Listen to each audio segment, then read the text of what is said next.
ডাঙৰ মানুহখিনিও অৰুণোদয় পাই যাব পাৰে। হ'ব এতিয়া যিসকলে অৰুণোদয় পাই আছে 1 জানুৱাৰী তাৰিখে মই টিভিত কিবা এটা কম শুনি থাকিব আৰু এটা গৰম গৰম উপহাৰ আপোনালোকক মই দিম। ভাল হ'বনে বেয়া হ'ব? সঁচাকৈ কওকচোন, ভাল হ'বনে বেয়া হ'ব? ভাল হ'ব। মানস আৰু 2-3 হাজাৰ মহিলাক অৰুণোদয় দি দিম, যাতে আজি হাত ডাঙৰ মানুহখিনিও অৰুণোদয় পাই যাব পাৰে। হ'ব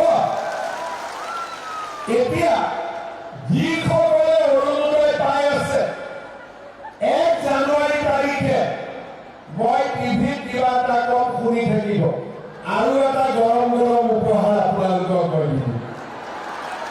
ভাল